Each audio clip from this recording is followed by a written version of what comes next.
dokumento sa komisyon kaugnay ng nasabing gusali.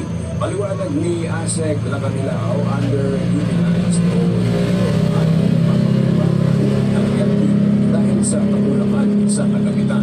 Bukod pa rito, ang umano'y overpayment sa proyekto. Dagdag ng opisyal na disputin nila na ang proyekto ay ginawa ng joint venture contractor.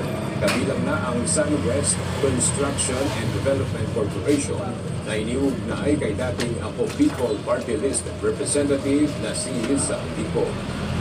Yung involved dito sa project na to, SunWest Corporation at saka LDLA Marketing Trading, Data Center Design Corp, EP Solution Inc.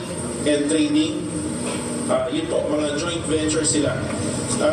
Yung project started in September 2, 2020.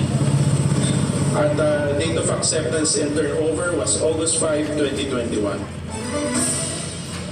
Tinanggal na ni Cavite 4th District Representative Francisco Kiko Barzaga ang social media posts nitong pinuna ng House Ethics Committee. 6 na buong araw ang ipinataw na kausap ng Kamara sa kongresista. Bunsod ng questionable ng post nito sa social media. Ang detalye sa ulat ni Rosa Nicole. 24/7.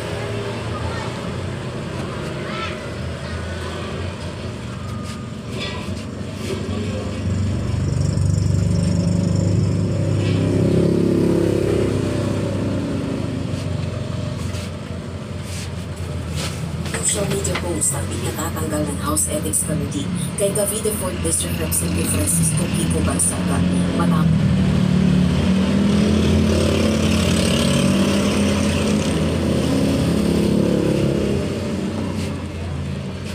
patawan ng 6 na buong araw na suspensyon ng Kamara. Pinuna ang mga content na ito dahil posibleng nagsusulong ng sedesyon o pag-aaklas laban sa pamahalaan. Itinuturing ng mga laswa, magarbo at hindi angkop na pagpapakita ng yaman. Kinumpirma ni Congressman Barzaga na inilis na niya ang mga ito kasunod ng ultimatum ng House Ethics Panel laban sa kanya. Samantala, handa naman ang House Ethics and Privileges Committee na investigahan mga kongresistang sinasangkot sa maanumalyang flood control projects ng pamahalaan.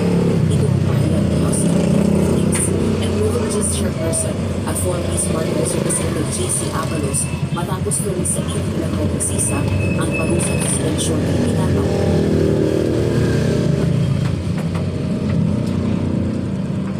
Kay Congressman Barzaga, naninindigan din ng House Panel Chairperson na dumaan sa proseso ang desisyon at binigyan ng pagkakataon